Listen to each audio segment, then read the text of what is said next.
Di dalam Ekaristi ini karunia penyembuhan yang luar biasa dari Tuhan kepada kita. Di sini mujizat terjadi. Roti dan anggur diubah menjadi tubuh dan darah Kristus, dan itu mujizat luar biasa. Tidak dapat dimanapun, tidak dapat di Holland Bakery, tidak dapat di mall, tidak dapat dimanapun. Tapi di sini, disinilah tubuh dan darah itu disantap sebagai makanan rohani. Yesus itu hadir di dalam Ekaristi, hadir di dalam sabdanya yang kita dengar, hadir di dalam persekutuan kita yang kita bangun bersama-sama. Dia hadir di tengah-tengah kita, tapi tidak dengan cara yang sensasional dan gegap gempita. Dalam diam, dia membuka hati pikiran kita, mengarahkan kita untuk terbuka pada Tuhan dan pada sesama kita. Terima kasih kepada umat sekalian, baik secara pribadi, lingkungan, kelompok, atas partisipasi, kemurahan hati dalam membantu, mendukung proses pembangunan gereja kita.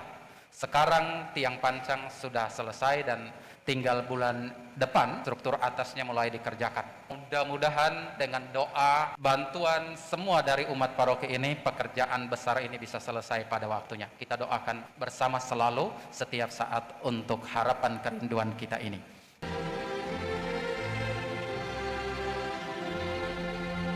Korbankan semangat cintanya pada orang yang dambakan kasihnya. Terpujilah Tuhan Allah yang telah mengutus putranya. Dalam nama Bapa dan Putera dan Roh Kudus. Amin. Rahmat dan damai sejahtera dari Allah Bapa dan dari Tuhan kita Yesus Kristus bersamamu dan bersama rohmu.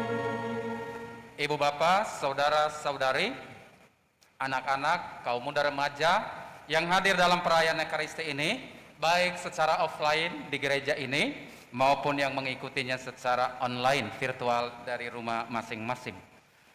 Hari ini kita memasuki pekan biasa keempat, dan Tuhan mengajak kita untuk senantiasa mewartakan kabar gembira dengan penuh semangat dan kegembiraan serta dengan penuh keberanian.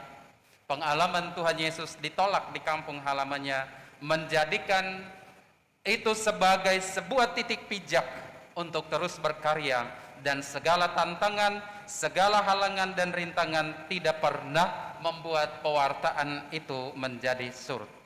Ibu bapak, saudara dan saudari yang terkasih, kita awali perayaan syukur kita pada siang hari ini. Kita memohon belas kasih dan pengampunan dari Tuhan bagi kita, supaya dengan hati layak dan pantas kita dapat merayakan peristiwa penyelamatan ini. Bapak, Ibu, saudara-saudari, anak muda, kaum muda remaja, anak-anak yang hadir dalam perayaan Ekaristi ini, Shalom. Shalom. Apa kabar semuanya? Puji syukur kepada Tuhan karena kita semua tetap sehat. Bapak, Ibu sekalian yang terkasih, ada dua pengalaman yang saya mau kisahkan mengawali renungan ini.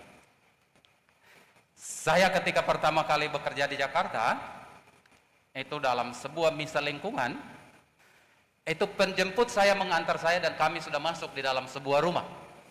Lalu kami duduk sambil cerita di situ. Dan tuan rumah datang lihat jam, wih ini sudah jam misa ini. Semua sudah siap. Romonya yang mana? Romonya belum ada, padahal saya sudah di situ. Lalu saya kasih tahu, oh saya romonya. Terus reaksinya, romo kok kecil begini? Astagfirullah. Jadi bayangannya itu romonya itu mesti yang besar-besar, yang tinggi, yang gede, yang makan tempat begitu ya. Ya, itu yang dibayangkan romo-romonya seperti itu. Jadi kita yang kecil-kecil ini luput dari perhatian. Itu pengalaman pertama saya. Tapi ini bukan curhat ya. Pengalaman kedua, kemarin dalam rekoleksi di PH Sekeuskupan dipimpin oleh Bapak Kardinal, ada seorang bertanya begini. Kalau kita bicara tentang, karena Ardas tahun ini penghormatan terhadap martabat manusia, maka dia tanya begini, bagaimana orang Katolik itu ketika mendengar bahwa ada romo atau ada uskup yang datang ke rumahnya, pasti dia siap. Pasti siap lahir batin, yang terbaik pasti dikeluarkan. Tapi ketika dia dengar seorang satpam di perumahan datang menagih iuran, dia tidak mau keluar. Nah itu. Jadi orang itu bertanya begini, bagaimana untuk membuat penghargaan terhadap imam uskup dan satpam itu menjadi sama? Lalu Bapak Uskup mengatakan, ya kalau satpam yang datang, sambutlah dia sebagai uskup. Sebaliknya kalau uskup yang datang, sambutlah dia juga sebagai satpam. Itu secara bercanda. Tetapi poinnya adalah ini.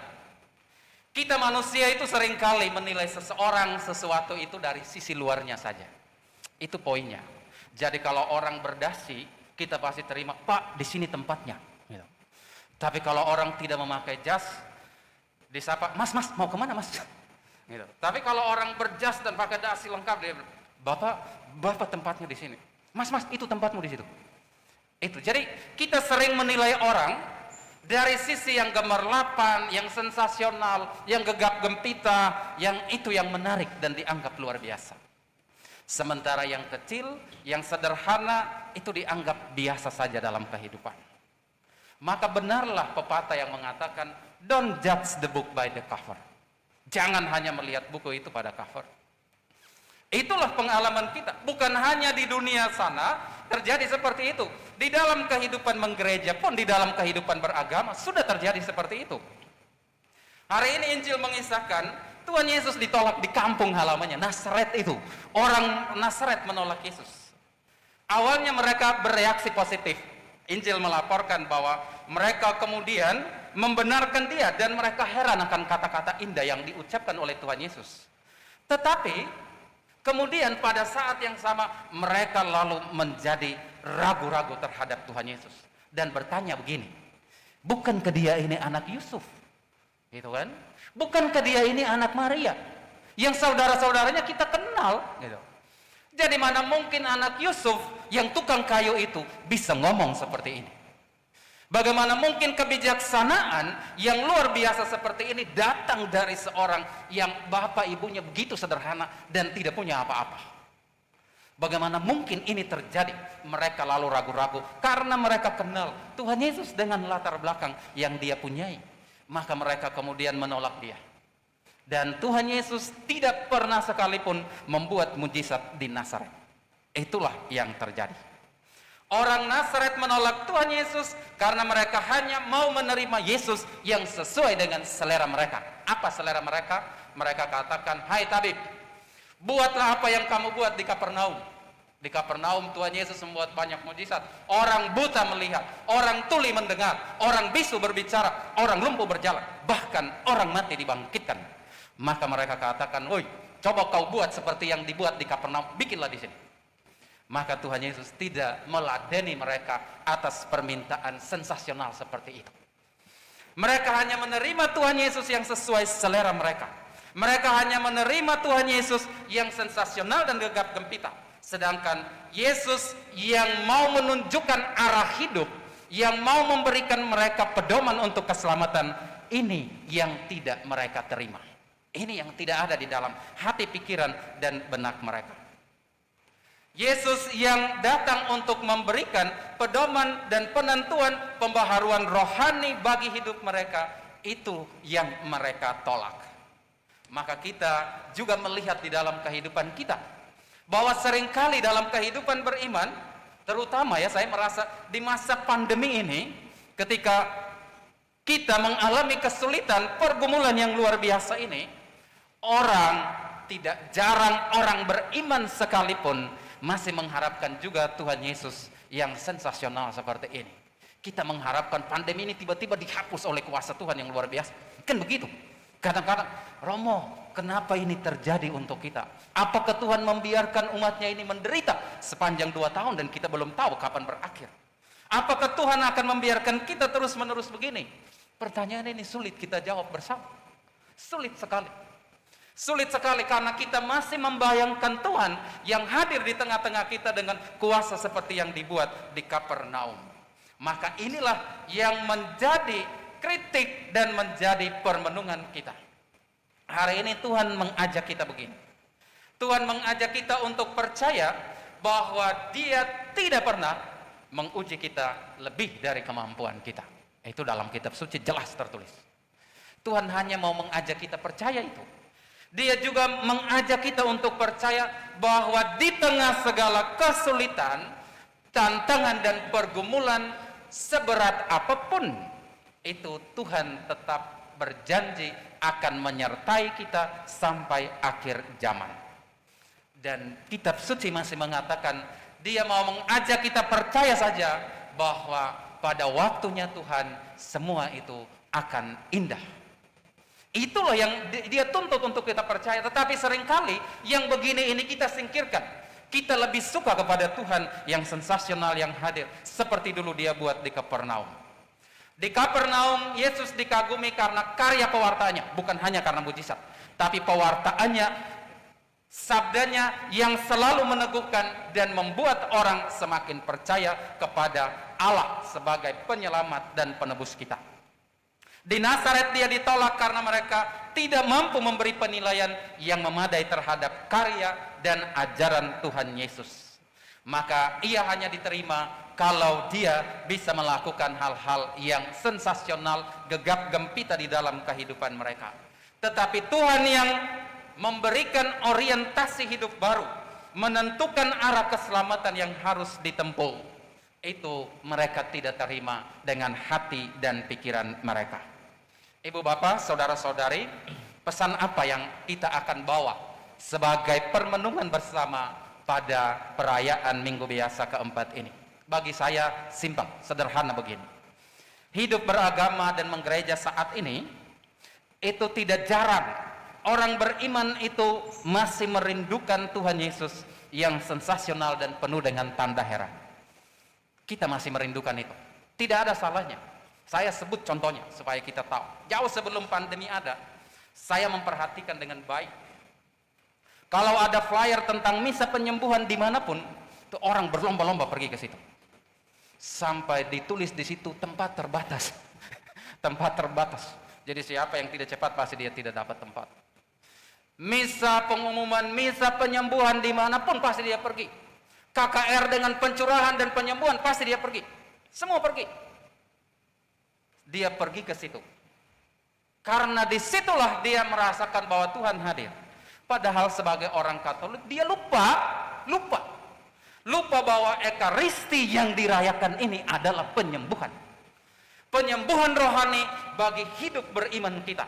Di awal tadi bukankah kita sudah meminta Tuhan Yesus, ampunilah kami orang berdosa. Bukankah itu sebuah penyembuhan?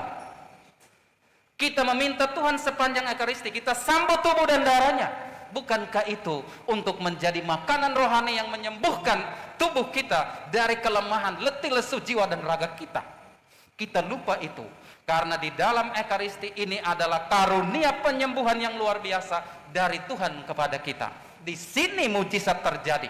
Roti dan anggur diubah menjadi tubuh dan darah Kristus, dan itu mujizat luar biasa. Tidak dapat dimanapun. Tidak dapat di Holland Bakery, tidak dapat di mall, tidak dapat dimanapun. Tapi di sini, disinilah tubuh dan darah itu disantap sebagai makanan rohani. Yesus itu hadir di dalam Ekaristi, hadir di dalam sabdanya yang kita dengar, hadir di dalam persekutuan kita yang kita bangun bersama-sama. Dia hadir di tengah-tengah kita, tapi tidak dengan cara yang sensasional dan gegap gempita. Dalam diam, dia membuka hati pikiran kita, mengarahkan kita untuk terbuka pada Tuhan dan pada sesama kita. Maka hari ini Tuhan hanya mengajak kita percaya bahwa seperti kata Nabi Yeremia tadi, sebelum aku membentuk engkau dalam rahim ibumu, aku sudah mengenal engkau. Coba itu, lihat itu, apa yang dikatakan Tuhan. Dan sebelum engkau keluar dari rahim ibumu, aku sudah menguduskan engkau. Lalu apa alasan kita tidak percaya kepada sabda Allah yang begitu luar biasa, yang membuat kita sadar seberat apapun pergumulan kita, Tuhan senantiasa menjaga dan melindungi kita. Mungkin dalam perayaan Ekaristi ini kita pantas untuk berdoa, memohon ketika pandemi COVID ini mulai naik lagi, Omikron ini. Saya yakin Tuhan juga tahu kalau kita sedang bergumul. Tuhan tahu kecemasan, kekhawatiran, kesulitan kita. Maka dalam perayaan ini, mari kita berdoa bersama.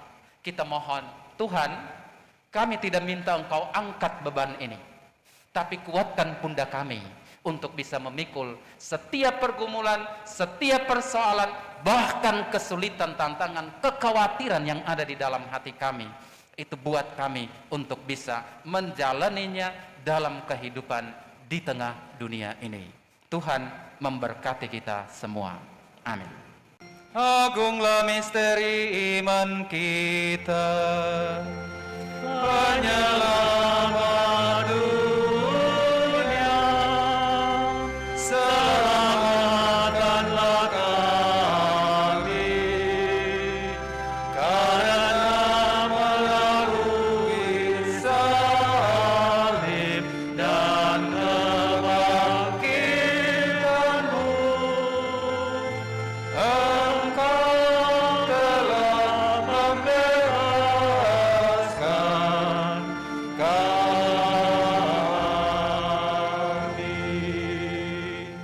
Pengumuman paroki. Mulai tanggal 5 Februari 2022, petugas tata laksana akan dilaksanakan oleh wilayah atau kelompok kategorial. Petugas TGKP akan ikut mendampingi pelaksanaan. Untuk jadwal akan diberikan melalui koordinator bidang melalui WA Group. Panitia Pembangunan Gereja, mohon doa restu serta dukungan moral dan material dari seluruh umat paroki Grogol untuk kelancaran proyek pembangunan Gereja Santo Kristoforus yang sudah dimulai tanggal 25 Oktober tahun 2021 yang lalu. Donasi pembangunan gereja dapat disampaikan melalui DKL atau DKP via ketua lingkungan masing-masing atau transfer secara langsung ke BCA KCP Mandala Raya atas nama PGDP Paroki Santo Kristoforus. Terima kasih kepada para donatur yang telah berpartisipasi. Tuhan Yesus memberkati. Tim kesehatan, dalam rangka peningkatan pelayanan misa offline, maka dicari tenaga dokter atau perawat yang bisa membantu tugas pelayanan untuk misa offline. Bagi umat yang tergerak untuk membantu, bisa menghubungi Dr. Arlina. Terima kasih atas perhatian umat sekalian. Bapak, Ibu, Saudara-saudari, saya mau menghimbau kepada kita. Kita tahu bersama Omikron sedang naik di DKI Jakarta. Karena itulah saya mengajak kita kembali disiplin. Kita selama ini sudah disiplin dan saya berterima kasih karena umat selalu mendengarkan dan taat mengikuti petunjuk-petunjuk kesehatan yang selama ini gereja berikan untuk kebaikan bersama. Karena demi kebaikan bersama itu, maka kita lebih meningkatkan lagi kedisiplinan kita dalam hal protokol kesehatan, terutama menggunakan masker secara baik, menutup hidung dan mulut. Jadi jangan menutup dagu bukan, jangan ditarik ke bawah. Menutup hidung dan mulut itu harus dibuat dengan baik selama kita ada di gereja. Kita waspada dan siaga selalu, tapi jangan takut berlebihan. Itu tidak baik juga untuk kesehatan. Jadi jangan terlalu takut, tapi kita pantas untuk waspada. Yang penting kita mengikuti protokol kesehatan ini dengan baik sesuai dengan anjuran yang sudah diberikan. Toh di gereja ini kita tetap menggunakan masker selama misa. Kita hanya buka masker berapa detik doang untuk makan tubuh Kristus. Sesudah itu kita tutup kembali lagi. Maka saya merasa protokol di gereja itu sudah cukup nyaman untuk membuat kita semua bisa selamat. Karena itu saya mengajak kita jangan takut, kita pantas waspada tapi jangan takut berlebihan. Yang kedua, setiap saat kesempatan begini saya mau pakai untuk menyampaikan terima kasih kepada umat sekalian, baik secara pribadi, lingkungan, kelompok, atas partisipasi, kemurahan hati dalam membantu, mendukung proses pembangunan gereja kita. Sekarang tiang pancang sudah selesai dan tinggal bulan depan itu struktur atasnya mulai dikerjakan. Mudah-mudahan dengan doa, bantuan semua dari umat paroki ini, pekerjaan besar ini bisa selesai pada waktunya. Kita doakan bersama selalu setiap saat untuk harapan kerinduan kita ini. Terima kasih sekali lagi. Mari kita bangkit berdiri. Kita mohon berkat Tuhan untuk menyertai kita sepanjang pekan yang baru ini. Tuhan bersamamu dan bersama rohmu. Semoga Allah yang Maha Kuasa memberkati saudara-saudari sekalian dalam seluruh hidup, karya pekerjaan, tugas tanggung jawab, dan usaha yang kita jalankan dalam pekan yang baru ini. Dalam nama Bapa dan Putra dan Roh Kudus. Amin. Saudara-saudari terkasih, perayaan Ekaristi sudah selesai. Mari kita pergi memuliakan Tuhan dengan hidup kita. Syukur kepada Allah.